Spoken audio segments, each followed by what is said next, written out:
महायोगपीठे तटे भीमरथ्या वरं पुंडरीकाय दातु मुनीन्द्रे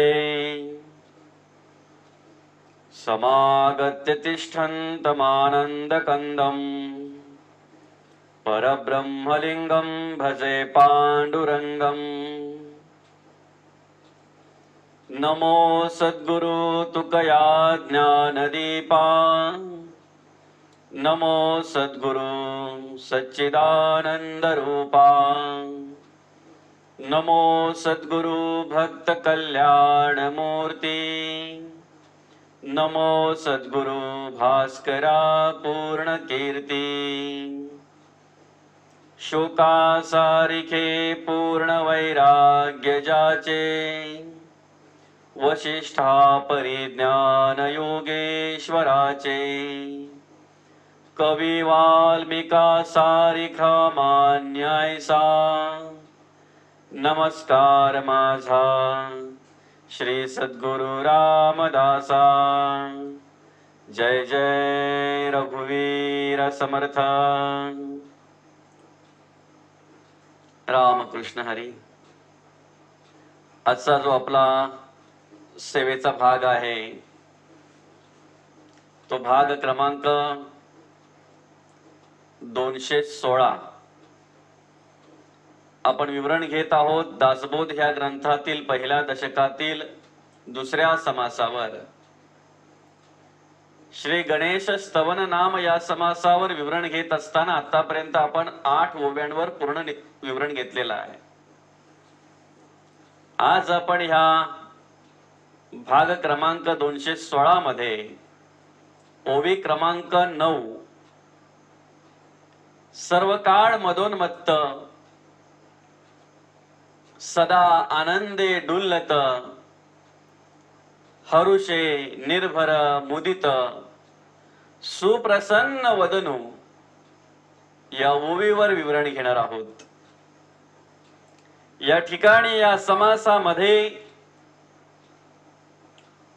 त्या गणेशाचं स्तवन करत असताना त्या गणरायाचं स्तवन करत असताना समर्थ म्हणतात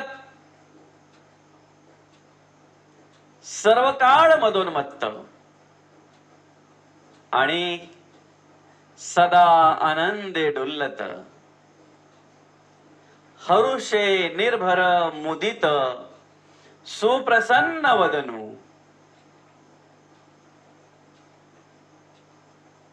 माणसाला जर अखंड आनंदी राहायचं असेल समाधानी राहायचं असेल हसतमुख चेहरा ज्याला म्हणतात अशा प्रमाणे जर कार्य करायचं असेल अशा प्रमाणे जर राहायचं असेल तर त्यासाठी माणसाने काय करावं काय केलं तर आपल्याकडे आनंद प्राप्त होईल समाधान मिळेल आपल्याला आणि आपला चेहरा अखंड हसतमुख राहील। काय केलं तर हे सगळं प्राप्त होणार आहे त्याची ओळख समर्थाने या ओवीमध्ये करून दिलेली आहे। त्या गणेशाचं स्तवन करत असताना त्या गणरायाचं स्तवन करत असताना समर्थ म्हणतात की तो श्री गणेश आहे कसा ते भगवंत आहेत कसे तो देव आहे कसा सर्व काळ मदोन्मत्त। या ठिकाणी जे मदोन्मत्त मांडलेलं आहे त्याची जाणीव समर्थाने करून दिली।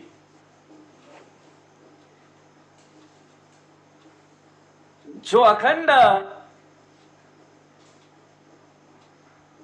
धर्मस्थापनेचं कार्य करतोय आपल्या भक्तांचं रक्षण करतोय आणि अनेक रूपाने अनेक नावांनी अनेक ठिकाणी जो सगळ्या प्रकारचं कार्य करण्यासाठी धर्म आचरण कशा प्रकारे घडेल आणि नीती मूल्यांची जोपासना करण्यासाठी मनुष्य कशा प्रकारे त्या मार्गामध्ये वाटचाल करेल, ह्या सगळ्या कार्यासाठी जो अवतार आहे, जो कार्य आहे आणि अखंड त्या ठिकाणी त्या कार्यामध्येच जो रत आहे, रममाण झालेला आहे, त्याला आनंद प्राप्त होत असतो. त्याला ब्रह्मानंद म्हणतात. आणि या ठिकाणी त्या भगवंताचं वर्णन करत असताना, त्या देवांचं वर्णन करत असताना, त्या श्री गणेशाचं वर्णन करत असताना त्या ब्रह्मानंदाने मत्त आहेत ते, अशी ओळख, अशी जाणीव समर्थांनी या ठिकाणी करून दिलेली आहे. आपण आपला विचार जर केला, आपण नरदेहाचा विचार जर केला, आपण मनुष्य देहाचा विचार जर केला, तर ज्या पद्धतीने माणसाची जशी परिस्थिती असेल त्या ठिकाणी ती परिस्थिती जर जरा हलाखीची असेल, गरिबी असेल, त्यातल्या त्यात एक कसं तरी चालतंय म्हणून चालतंय अशा प्रकारची जर परिस्थिती असेल, तर त्या ठिकाणचं त्याचं राहणीमान, वागणं, बोलणं, चालणं हे कशा प्रकारे असतंय. आणि मग जरा कुठे एखाद्या माणसाला एखादं पद मिळालं किंवा आर्थिक द्रव्य मिळालं, पैसा अडका आला, श्रीमंती आली, कि मग त्याच्यामध्ये परिवर्तन घडलं जातंय, बदल घडला जातो त्याच्या राहणीमानामध्ये. आणि मग अशा वेळी पूर्वीचे दिवस विसरून आणि त्या ठिकाणी त्या पैशाच्या धुंदीमध्ये, त्या पदाच्या धुंदीमध्ये, त्या श्रीमंतीच्या धुंदीमध्ये जर मनुष्य कर्म करत असेल, कार्य करत असेल, तर मग त्याला त्या ठिकाणी म्हटलं जातंय की तो आता उन्मत्त झालेला आहे. काय झालेलं आहे? तो आता उन्मत्त. म्हणजे एकेकाळी आईला आई म्हणणारा, बहिणीला बहीण म्हणणारा, प्रत्येक स्त्रीला माते समान आणि भगिनी समान अशा प्रकारे कार्य करणारा मनुष्य जरा कुठे पद, पैसा, श्रीमंती आली की ते सगळं विसरून जातोय. नाना प्रकारच्या व्यसनाहारी होतोय, नाना प्रकारच्या वासनेआहारी होतोय आणि एकेकाळी गरिबीमध्ये वावरणारा मनुष्य पण तोच गरिबांना त्रास द्यायला लागतोय, गरिबांचं शोषण करायला लागतोय, नको नको त्या प्रकारची वाईट अनितीची कर्म करायला लागतोय. आणि मग त्याच्या त्या कर्माकडे पाहून, त्याच्या त्या वर्तणुकीकडे पाहून, त्याच्या त्या वागण्याकडे पाहून सर्व लोक म्हणत असतात की तो आता उन्मत्त झालेला आहे. एकेकाळी आई वडिलांच्या शब्दाला मान देणारा मनुष्य मामा समजावायला आल्यानंतर मामाचं ऐकणार, काका समजावायला आल्यानंतर काकाचं ऐकणार, मोठ्या भाऊ समजावायला आल्यानंतर मोठ्या भावाचं ऐकणार आणि त्यांच्या शब्दाच्या पलीकडे न जाणारा मनुष्य एकदा काय ते द्रव्य प्राप्त झालं, एकदा काय ते श्रीमंत आली, एकदा काय ती पद प्रतिष्ठा आली, की त्यांना सुद्धा जो मानत नाही, त्यांचं सुद्धा जो जुमानत नाही, त्यांनाही उलट सुलट बोलून आणि त्या ठिकाणी आपलं नातं काय आहे, आपला अधिकार काय आहे, त्यांचा अधिकार काय आहे, ते नात्याने किती आपल्यापेक्षा मोठे आहेत, वयाने मोठे आहेत, हे सगळं विसरतोय मनुष्य. आणि त्या पैशाच्या धुंदीमध्ये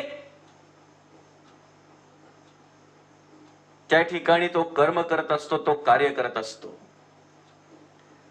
मग अशा वेळी घरातलेही काही वेळेला बोलत असतात, नातेवाईक सुद्धा काही वेळेला बोलत असतात, मित्रमंडळी सुद्धा चर्चा करत असतात की आता तो पूर्वीसारखा राहिलेला नाहीये, आता पूर्ण बदललेला आहे. म्हणजेच काय, उन्मत्त झालेला आहे तो. आता कोणाचंच ऐकायला मागत नाही, तो धुंदीत आहे. याला भ्रम म्हणतात. आणि मग अशा प्रकारे धुंदीत असलेला मनुष्य, अशा प्रकारे उन्मत्त असलेला मनुष्य याने काय करावं? त्या ठिकाणी त्याला पूर्वीची कर्म आठवत नाही, त्या ठिकाणी त्याला पूर्वीची परिस्थिती आठवत नाही, त्या ठिकाणी त्याला आपण एकेकाळी कसे होतो, काय करायचो, कशा पद्धतीने राहायचो, हे काही आठवत नाही त्याला. पण त्याला जर अशा माणसाला सरळ रस्त्यावर, जर सरळ मार्गावर जर आणायचं असेल, उत्तम कर्म, धर्म आचरण, नीती न्याय ह्याची जर ओळख त्या ठिकाणी निर्माण करायची असेल,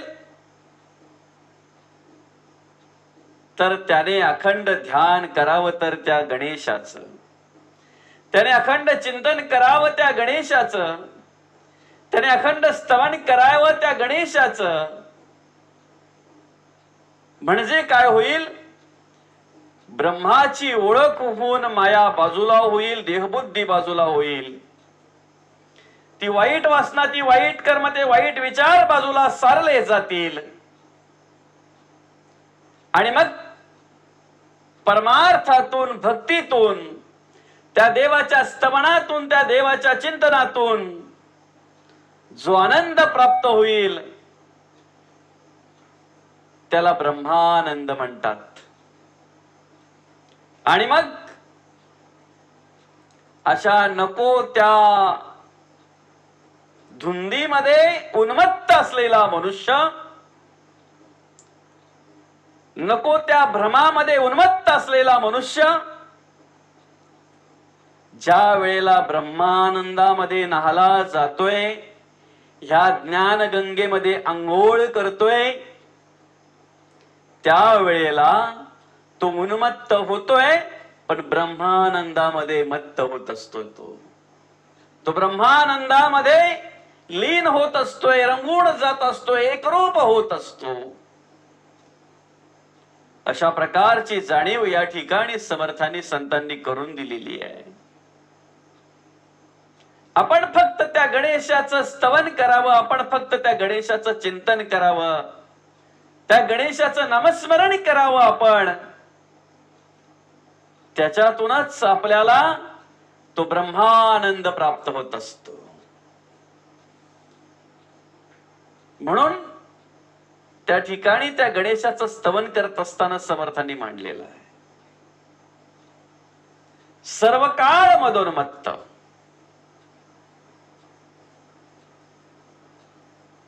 जो अखंड त्या ब्रह्मानंदामध्येच लीन आहे, त्या ब्रह्मानंदामध्येच एकरूप झालेला आहे, त्या ठिकाणी दुसरं काही पाहायला मिळेलच कसं? म्हणून अखंड आणि अखंड त्या गणेशाचं ध्यान जर आपण केलं तर तो आनंद आपल्याला त्या ध्यानातून प्राप्त झाल्याशिवाय राहणार नाही. सर्व काळ मदोन्मत्त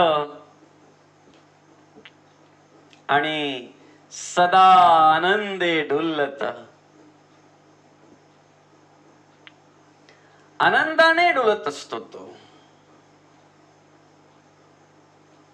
संत म्हणतात आपल्याला दुःख का प्राप्त होतो, आपण का दुःखी होतो, आपण आपला स्वतःचा विचार कमी करत असतो. आपण लोकांचा विचार जास्त करत असतो, त्यामुळे आपण दुःखी होत असतो. आपण लोकांकडे पाहून जगतो, लोकांचा विचार करून जगतो, त्यामुळे आपण दुःखी होत असतो.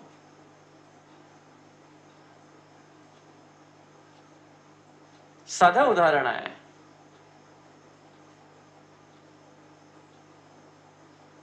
आपण मेहनत करून कष्टाने जे कमवलेलं धन आहे त्याचा आनंद आपण घ्यायचा आहे, पण आपण पुढचा विचार करत असतो. काय? आपल्या पायामध्ये फाटकी चप्पल असली, तुटलेली चप्पल असली तरी चालेल, पण 4 पैसे वाचले पाहिजेत. कोणासाठी? पुढच्या पिढीसाठी. आपल्या नंतर जे खाणार आहेत त्यांच्यासाठी. हा विचार माणसाने करावा नाही का? करावा, पण कष्ट आपल्याला करावे लागतात, घाम आपल्याला गाळावा लागतो, धावपळ आपल्या जीवाची होत असते, धावपळ आपल्याला करावी लागत असते. मग ती धावपळ करण्यासाठी आपल्याला तेवढं सामर्थ्य पाहिजे, शक्ती पाहिजे, तेवढं बळ पाहिजे. मग ते पोटाला चिमटा घेऊन बळ मिळेल का? ते सामर्थ्य मिळेल का? त्याला ज्या वेळेला जे पाहिजे ते द्यायलाच पाहिजे. जी वेळ असेल खाण्याची त्या वेळेला तो आहार घेतलाच पाहिजे. आज मनुष्य त्या पैशाच्या मागे धावत असताना त्या जेवणाची वेळ निघून गेली तरी त्याला जेवायची आठवण राहत नाही. त्याच्या बॅग मध्ये तो टिफिन, तो डबा तसाच्या तसा असतो, ती भाकरी भाजी तशीच्या तशी असते. संध्याकाळी 5 वाजता त्याला आठवण होते, अरे दुपारचं जेवण करायचंच विसरलो. एवढा व्यस्त आहे मनुष्य आज पैसा कमवण्यामागे. धावपळ, जीवाची धावपळ.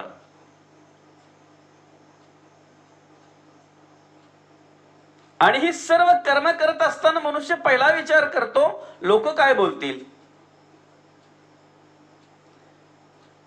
लोकांच्या समाधानासाठी जो करतोय, लोक काय बोलतील ह्या गोष्टीसाठी जो करतोय,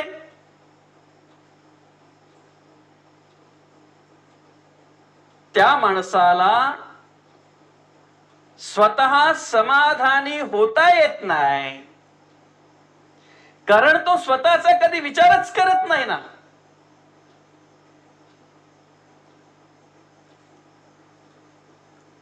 त्या ठिकाणी एक साधं उदाहरण दाखवलं. घरामध्ये आपण नेहमीप्रमाणे काही ठिकाणी असं पाहायला मिळतंय की असे जाड भात असतो, असं जाड तांदूळ असतात, ते ठेवले जातात आणि त्यांच्याच शेतामध्ये पिकलेलं असं बारीक धान्य, अगदीच जे खायला चांगलं वाटतंय ते पण असतंय त्यांच्या घरामध्ये ठेवलेलं. पण मग विचारणा केल्यानंतर उत्तर असं येतंय की ते पाहुण्यांसाठी आहेत, ते पाहुण्यांसाठी आहेत, आणि आपल्यासाठी ते जाड असं, ते जे खायलाही मन करत नाही असं अशा प्रकारचं. अशा तुटक्या कप वगैरे असे ते कान वगैरे तुटलेले थोडेसे कुठेतरी टिचलेले अशा त्या कप अशा आपल्यासाठी आणि चांगल्या अशा स्टँडर्ड म्हणजेच महागड्या त्या कुठेतरी एखाद्या कपाटामध्ये आणि मग कोणासाठी पाहुण्यांसाठी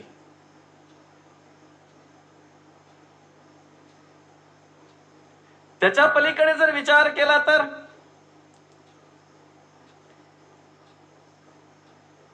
जर पाहुणे येणार असतील तर घरामधले काणे कोपरे सगळे स्वच्छ करतो आपण कशासाठी पाहुण्यांसाठी अहो एवढी तुमची सगळी धावपळ चालू आहे काय सगळे भांडी वगैरे सगळी घासून पुसून सगळे अगदी घरातील सगळे काणे कोपरे चकाचक एकदम का पाहुणे येणार आहेत कोणासाठी पाहुण्यांसाठी अगदी कधी 2 वर्षापूर्वी नवीन बेडशीट आणलेले आता 2 वर्षानंतर काढलेत त्यांनी त्या अंतराईला बेडवर काही तिकडे त्या सोप्यावर काही दिवाणवर काही कोणासाठी पाहुण्यांसाठी अगदीच जर पाहायला गेलं तर पंचपक्वान्न पाहुण्यांसाठी असू द्या करू नये असं नाही करावं पण त्याचा आनंद आपणही घ्यावा ना त्याचा आनंद आपल्यालाही घेता यावा अर्थात या ठिकाणी संतांनी एक ओळख करून दिली की आपण लोकांकडे पाहून जर जगायला लागलो लोकांकडे पाहून जर वागायला लागलो तर आपल्याला एक गोष्ट माहिती येते की काही वेळेला लोक गाढवावर बसून पण देत नाहीत आणि पायी चालून पण देत नाहीत मग अशा प्रकारे सदा आनंदाने जर डुलायचं आहे सर्व काळ आनंदाने जर राहायचं आहे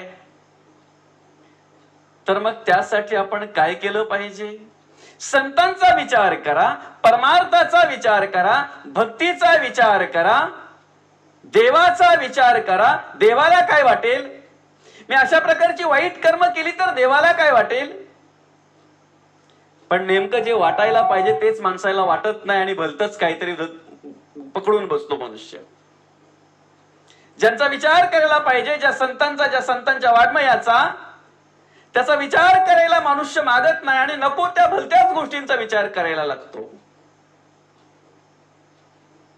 आणि म्हणूनच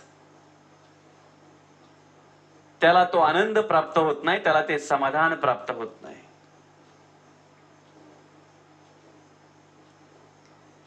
अहो आजचा जर विचार केला ना तर लोकांना हसायलाही क्लास लावावे लागतात म्हणजे माणसाने हसण्यासाठी क्लास लावावा बरं मग का क्लास लावल्यानंतर जो मनुष्य हसतोय तो अंतःकरणपूर्वक आवडीने जे हसू येतंय तसं असतंय का कसं तरी बळजबरीमध्ये हसायचं म्हणून हसत असतोय तो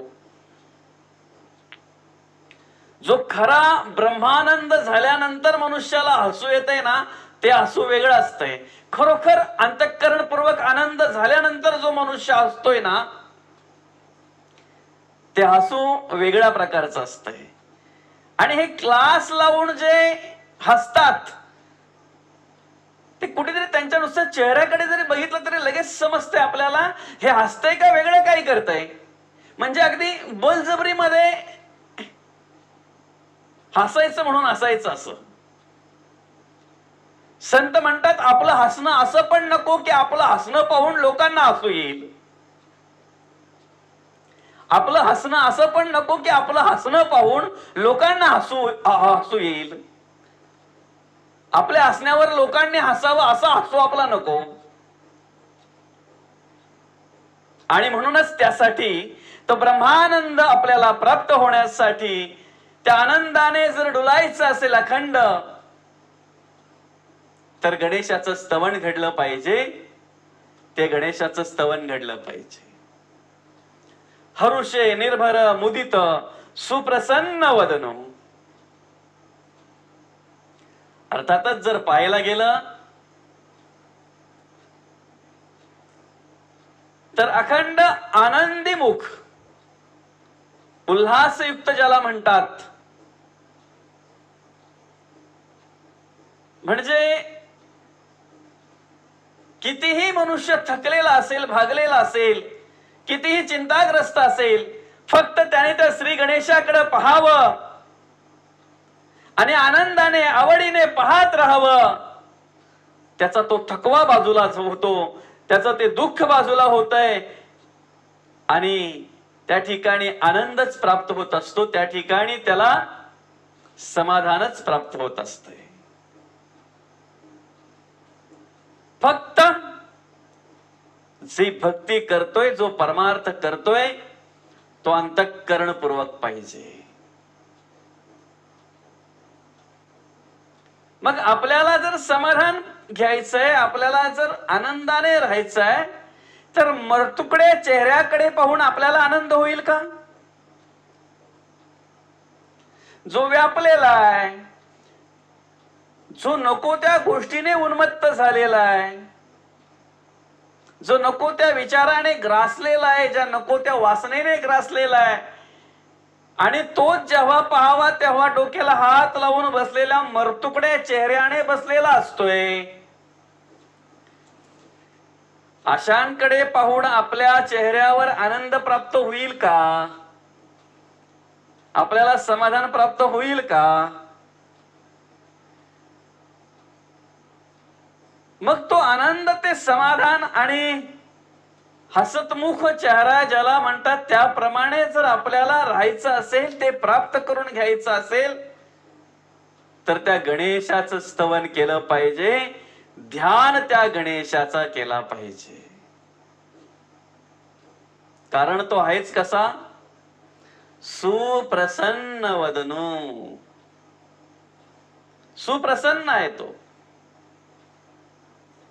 आणि त्याला जर प्रसन्न करून घ्यायचं असेल तर त्याच्या पुढे आपला चेहरा पण मरतुकड्या नको, आनंदी पाहिजे, समाधानी पाहिजे, अंतःकरणपूर्वक आवड निर्माण झाली पाहिजे. त्यासाठी, ती सेवा करण्यासाठी. अशी करायची म्हणून करायची असं नको, नवस केलाय म्हणून करायची असं नको.